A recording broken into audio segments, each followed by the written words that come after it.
It's like when you choose something, you immediately do not choose other things. Yeah. Right? Like a choice in this direction means you're not choosing Correct. your family or your children and like it's always a choice.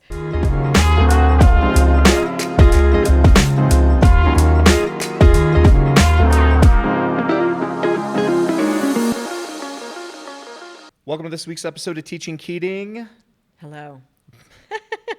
Hello. Hello. How are you? That was very professional. I know. Thanks. Yeah. It was really good. 100-foot wave. Let's talk about it. Let's do. So this is a show that did you see it first? We kind of stumbled into it because I don't remember. So okay. I think I watched the whole first season.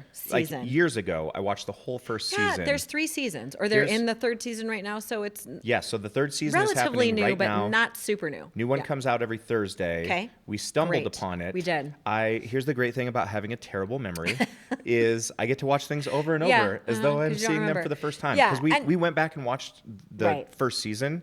And I was like, I don't think I've seen this before. And I was like, they're all read. They're You've seen all watched. every single one. They're all like, nobody has access to our HBO Max I was account. Like, this is you. Is somebody bootlegging our account? I was like, they're not. And the kids aren't watching this. It's super weird. But then there's a couple moments where I'm like, I think I remember this. I think I definitely have seen it. But you did say you watch so much stuff on planes, which is true.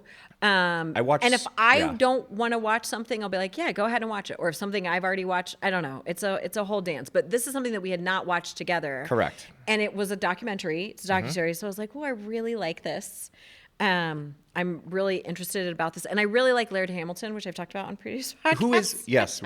Who Molly invented loves Laird Hamilton. Big wave surfing. Like yes. I mean, I remember watching him back in the day, like on, what was the Gabrielle Reese show, which is how he met her, which is like, that's a whole side note thing. Anyway, whatever. Yeah. I may have seen it before. I'm sure you did. MTV Sports had a whole deal, way back in the day. And Laird was one of the guys that did it. But I didn't know anything about big wave surfing, but he essentially invented it. Anyway, so we were watching this documentary because there's a lot of people on here that I was like, ooh, well, I don't know the old sort of, go ahead. The documentary isn't about Laird Hamilton. No.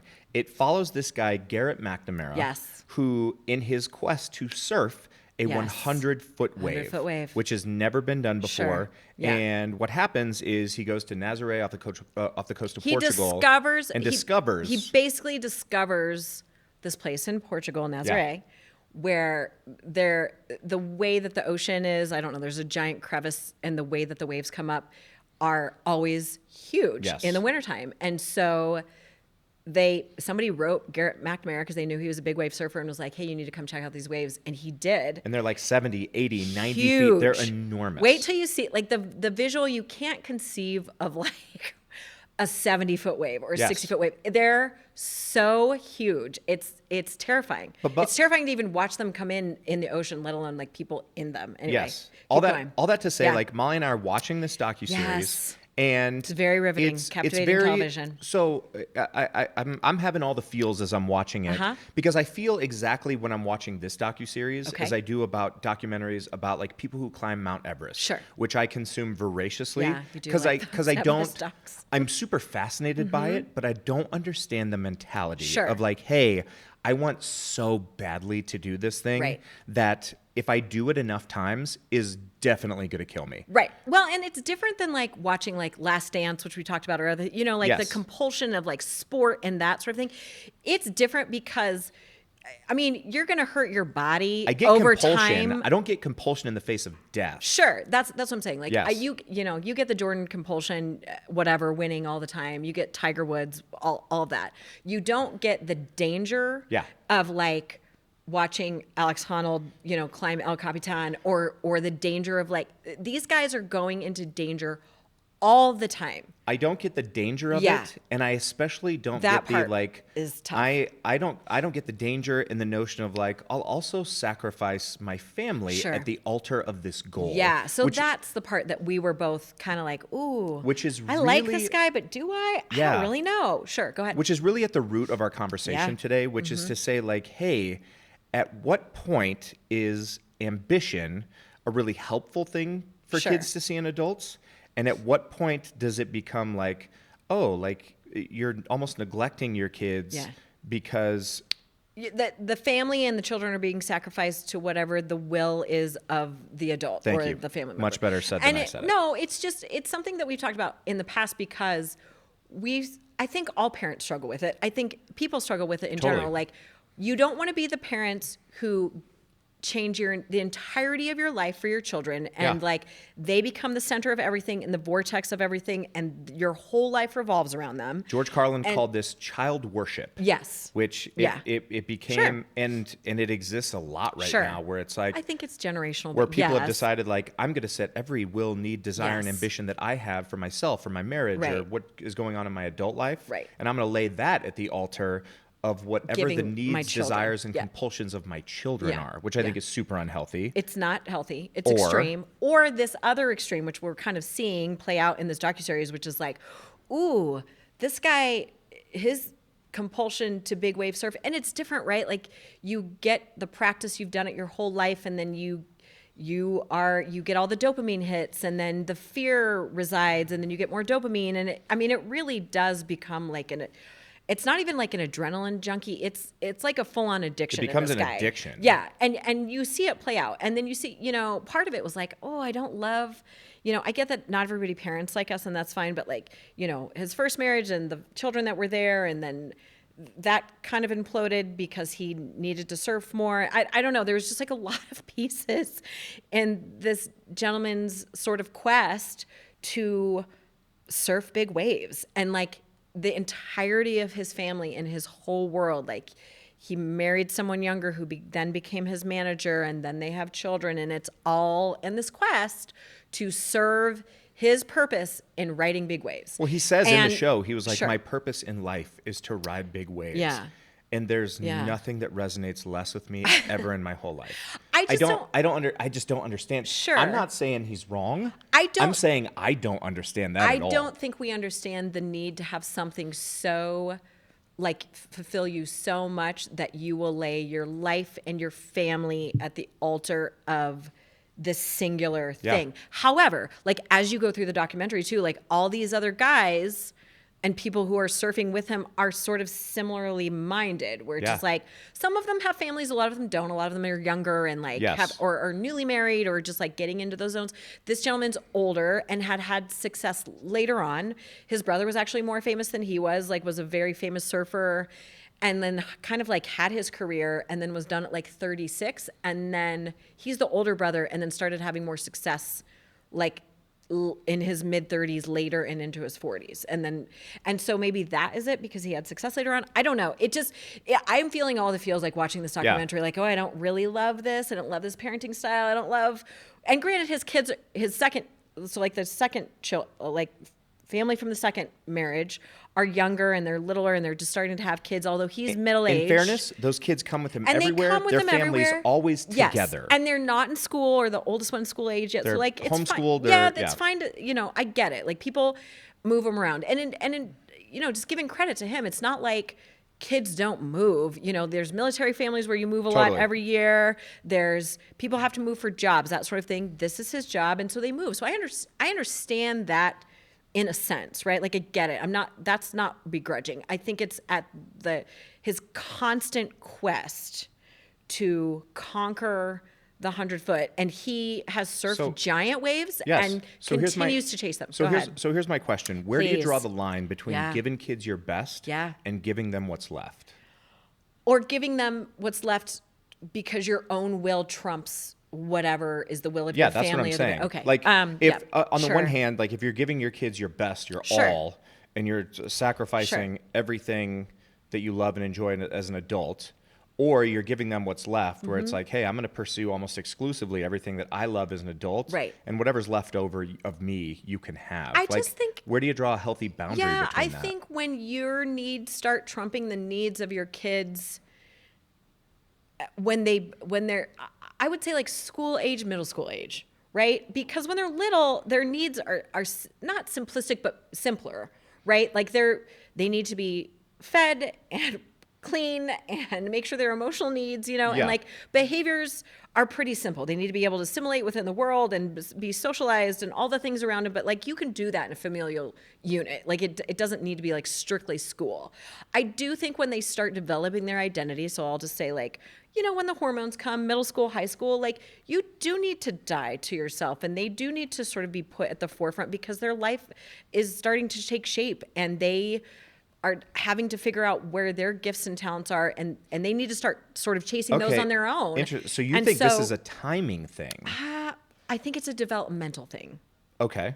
Potato. Like I think developmentally, whatever age your kids are at, where they are becoming their own person and their own seeking their own life. I think that's fairness, and I think there's fairness and truth to that because it is weird as a parent. Like kids transition from this point to where like they need you physically to make sure they stay alive, and then all of a sudden they get to like middle and high school, and it's like, hey, they need you emotionally, very much so, to be super present. I think sometimes it's harder because the emotional aspect, because the hormones enter and they're like this all the time, and so they need you to like be like this. I think that's interesting. It's a tricky dance because I have a different take on this. Oh, tell me. I think it's a simple question of like, what do you authentically love?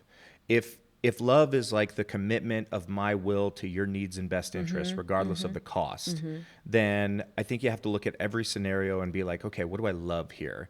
Because in this case, if it's like, oh, I love surfing big waves. And so like that's where I'm going to throw all of my commitment, time and energy, regardless of the cost. Sure. Even if that cost is to my children, right? And or so my marriage. I'll like let's not look at big wave surfers. Like I'll turn the mirror on myself for a second, right? And it's like if I loved my job so much, I would accept every request that comes through my website. And I would say, you know what? Like I love this work so much that I'm going to commit all of my time, effort, and energy to it, regardless of the cost to my children.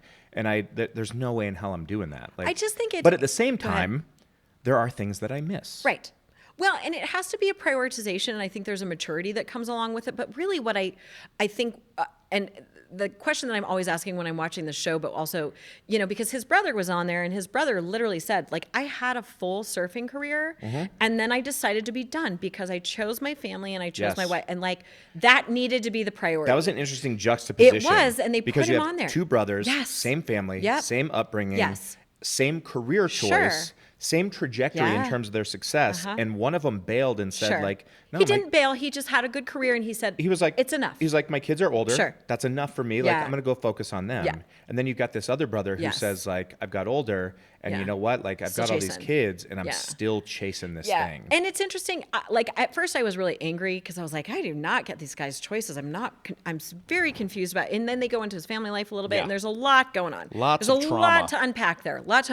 So you see, and I have empathy for his, decision making and the understanding and the sort of like why his choices have become the way, or why he's chosen what he has. But at the core of it, and it's like in the back of my mind as I'm watching the show, it's like when you choose something, you immediately do not choose other things. Yeah. Right? Like a choice in this direction means you're not choosing. Correct. Your family or your children and like it's always a choice. Every single time you choose big wave, you're not choosing time with your kids or time with your wife. Like, because you are choosing, you're saying yes to one thing, you are immediately saying no to other things. And like, it just doesn't seem to sort of register in his brain of like, oh, I'm saying no to these things. But you are. But this is thematic. Like in all of these documentaries that I watch, I seem to notice the same thing. Like the people who have chosen to like the external, right? I want to climb the biggest mountain. I want to surf the biggest wave. I want to like insert huge achievement here. Yeah. Even when they've done it, they don't feel satisfied. Yeah. They don't feel satisfied. Yeah. And that's the part where I'm just like, I just can't help but think like, oh, you're missing it, man. Well, and I also think, and this is just really honest and very true, and I don't necessarily know if it's true for everybody, but sometimes you see people who like have chosen family and children and marriage, and that doesn't fill them. It just doesn't. And I don't know if it's because they made necessarily a poor choice. In this guy's case, I don't think he did. I think I think he loves his wife. I think his wife loves him. I think he loves his children. I don't disagree. I don't think he loves his family as much as he loves this thing. I would agree with that. Yeah.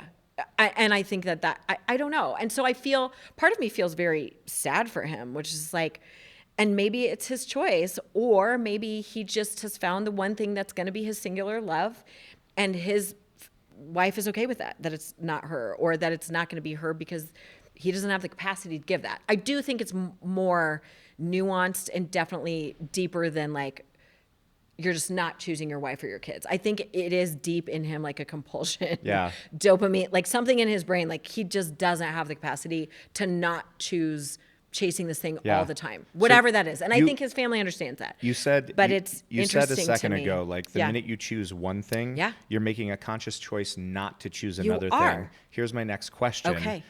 This is very 30 wait. Rock, Tina Fey driven. Please. Because that whole show, like Tina Fey's character was just like, you know, I want to have it all. Liz Lemon. Yeah. Can you truly have it all? No. Okay. Not at the same time. Okay, go. Not at the same time. Yes.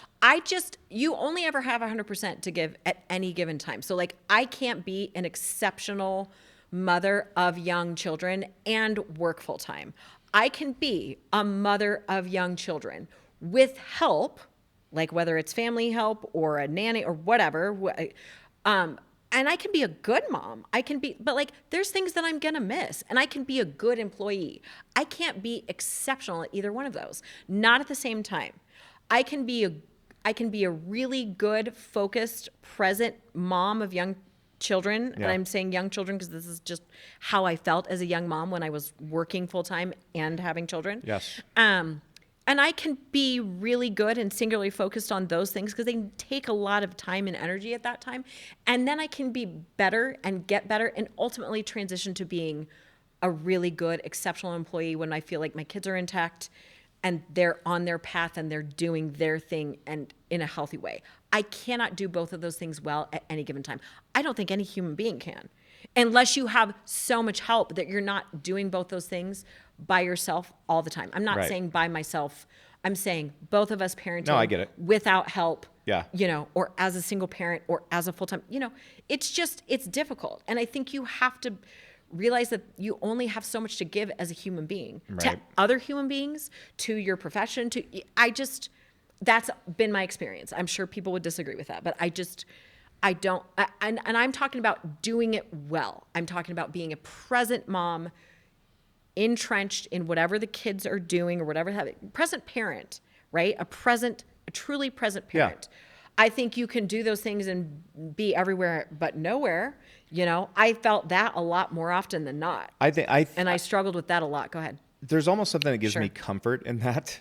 Being everywhere but nowhere? No. Oh, okay. Like, can you have it all? Not at the same time. I just don't think you can at the same time. That doesn't mean you can't have it all. Sure. It's just like... You have to make choices. That's the nature of adulthood. You have to be a grown-up. Yeah. And it's my same point is like, because you're choosing one thing, you are immediately not choosing other things. Yeah. You can't choose all of the same things at the same time. And you don't have that much time in a day. And I feel like if I'm looking at me, like I feel like I'm a good dad. I feel like I'm a good husband. I feel like I'm good at my job. I don't feel like I'm great at any one of those things now. But I'm also okay with that. You have to be. I'm not okay with not being a great dad. I'm not okay with not being a great husband, but I'm okay right now for the time being not being like, you know, the greatest, most sought out. Like, I'm fine not to be Simon Sinek right now. And I use the word exceptional because that's truly what I mean. Right. I mean exceptional at your thing.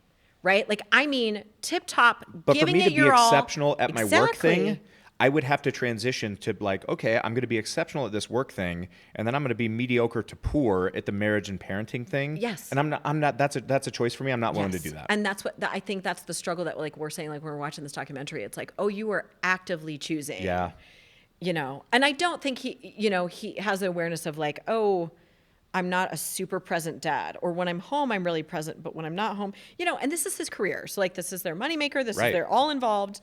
This is then you roll in a familial people depending on you. So it has to look a certain way. You roll in the whole idea of like being a provider into that. Yes. And the choice gets super difficult. Yes. Because the reality of like, hey, I got bills to pay. Sure. Like, I love these kids and I want to make sure that they're housed and fed and taken care of. Like, it's really hard. I don't disagree. And I'm not saying, I'm not trying to oversimplify this because there is a lot of nuance that goes on with like, it's a pretty unique and sort of specific job that he has. That's exceptional. But it also, there's a lot of sacrifices that he made to get to this place.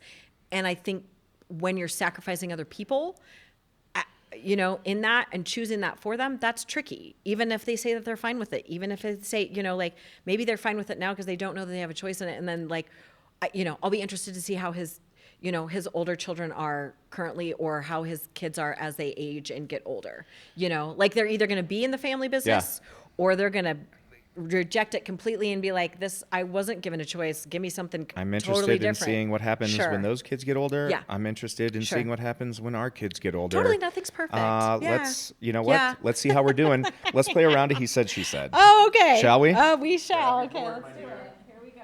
All right, Kaylee, let's see. You know, we've thrown a lot of rocks at, you know, poor Garrett McNamara, who's just trying to do his best. He is. And Time to ask us. Let's see how we're doing. All of these questions are. Oh, geez. Molly is doing an awesome job at putting her board in a place that's really accessible. I am. I'm sorry. Yeah. Sorry, I make a mess. That's Okay. all right. Can we hear okay? All right, We're okay? here we go. Let's do first question. All right, let's do it. All right, first question. Okay. Who's more likely to skip a kid's event for a work deadline and feel guilty about it later? Who's more likely to skip a kid's event for a work deadline and feel guilty about it later? 3, 2, 1, show. Me. It's okay. It's the nature of work because you want to do a good job. I do. Yeah. It's exactly what we just said. Yeah. Like You wanna do a good job. I'm trying to find the balance. And in the pursuit of that, there's going to be things It's that really I miss. tricky. All right, great. Yeah. Feels super shitty. First one. All right, next Keep question. rolling. Oh, tell me there's some better questions there that All don't right. make me feel terrible. Who's more likely to say, this can wait, our kids need us? Who's more likely to say, this can wait, our kids need us?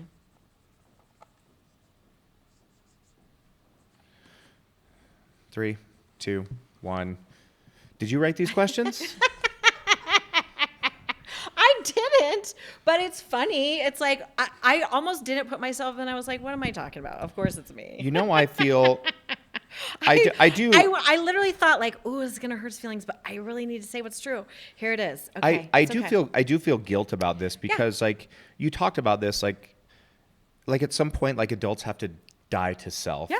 And I feel like garbage about this because I feel like what you and I have done is we've sort of like decided to divide and conquer this. Okay. Where it's like one of us is going to die to self and the other one is going to go out.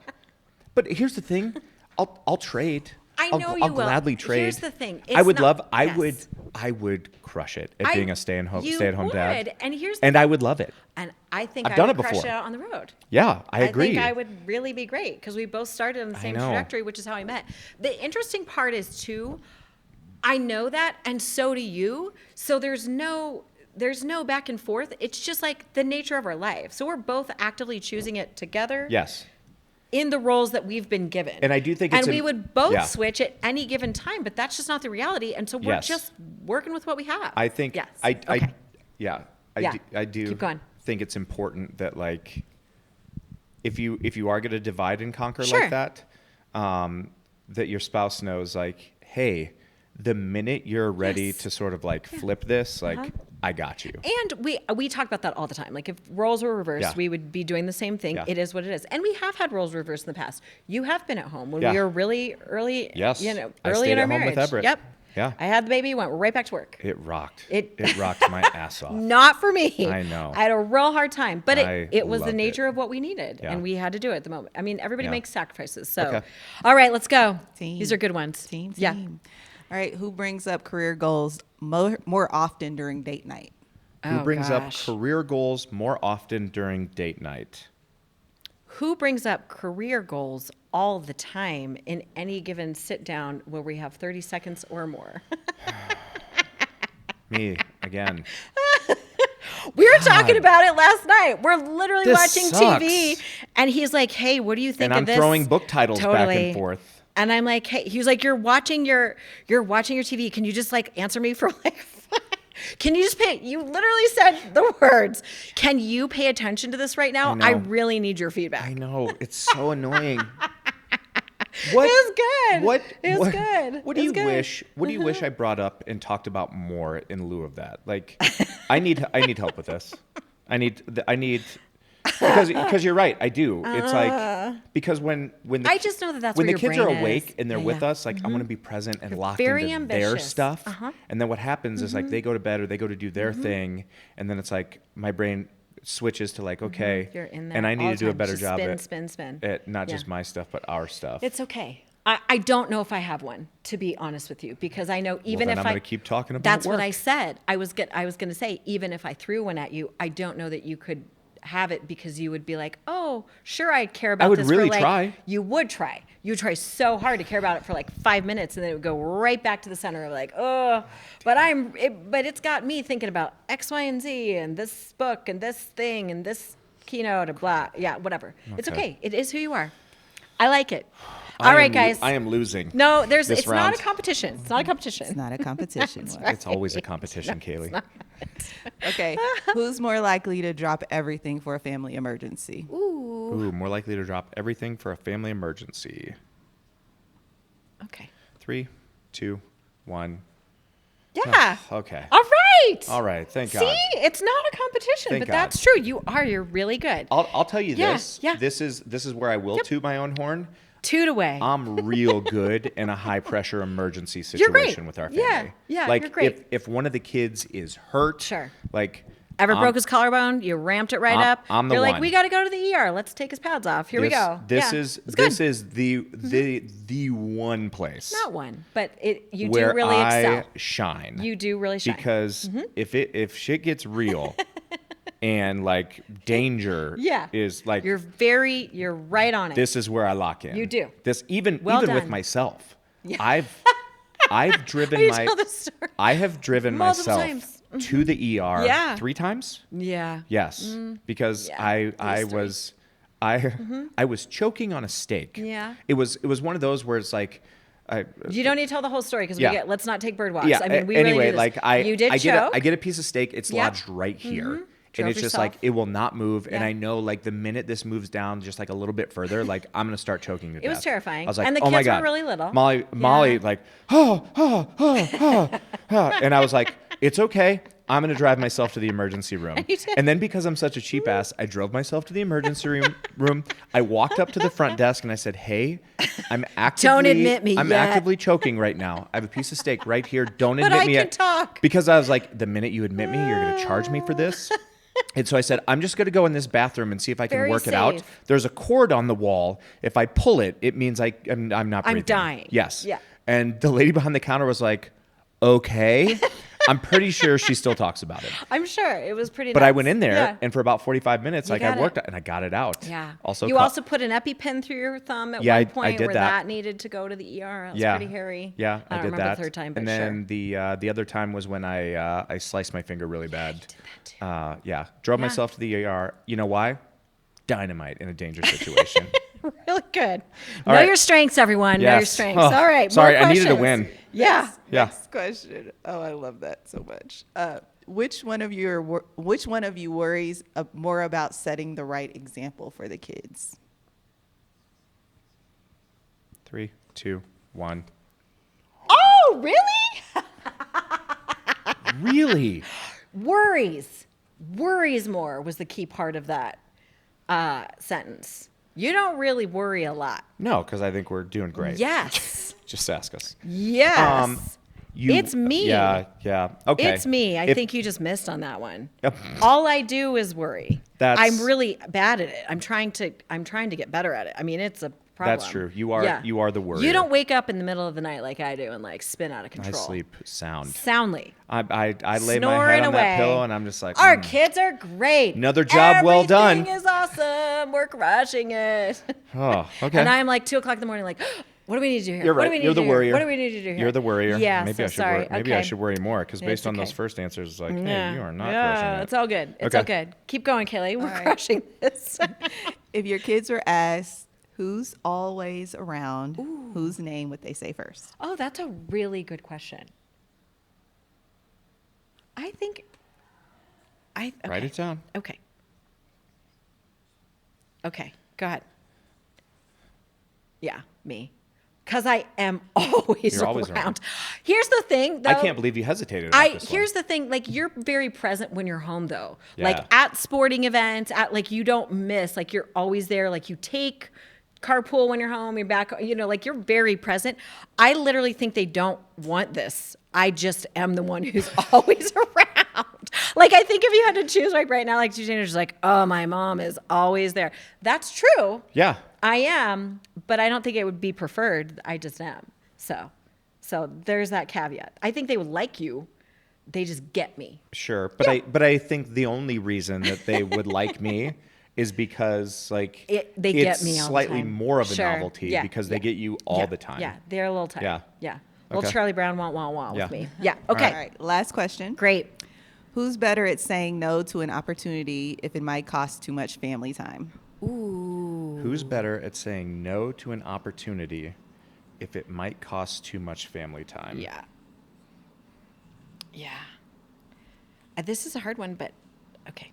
I'm just going to give my answer. 3, 2, 1. We're both really good at saying no. Why do you think you're better at this than me?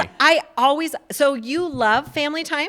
I do. And you're really specific about you don't like people impeding it. Yes. Unless you feel bad about like we haven't, so like perfect example, we don't see our families a lot because your road schedule is pretty specific. And so like if my family wants time and your family wants time, you'll feel really bad about both of those, where I'll just be like, we just have to tell them no, honey.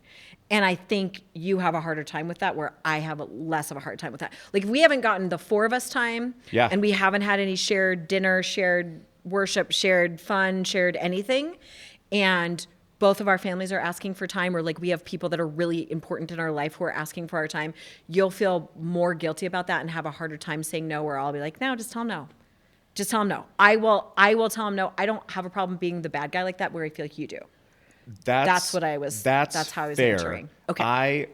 Yes. Mm-hmm. Thank God they have the 2 of us because you're really good at this when it comes to like our immediate circle of friends and family. Sure.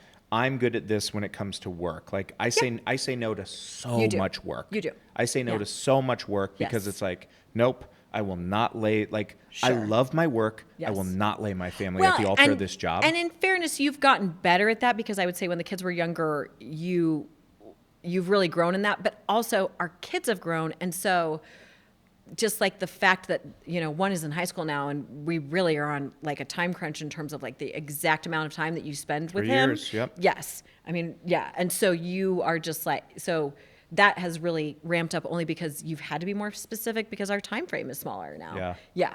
So I think that has grown as you've grown, but also as our children have grown. Yeah. So well done. We are selfish. Well done. We're selfish I with our know time. we are. With our kids, with our family, we are. You know what? I'm not going to be apologetic about that because it's fleeting. It is fleeting. Yeah. Be selfish with your kids. It's okay. Yeah. I'm okay with it. That'll do it for this week's episode of Teaching Keating. As always, you can find us anywhere you get podcasts. Like, subscribe. Find us on YouTube. You can find me in my office working on my next book, which I'm super excited about. We'll talk more about that later because that's what I talk about is work stuff with Molly. Damn it, here I do it again. Oh, Molly, where can we find you? Anywhere but at the house, because when you're home, I need to be out because we need some space. That's fair. All right. At the grocery store, Yeah. Going to yoga, going to coffee with some friends, really driving the kids everywhere because you just need to work and I just need to let you have that space. You need to let me there be you go. doing that. All right. We'll catch you on next week's episode. Be well.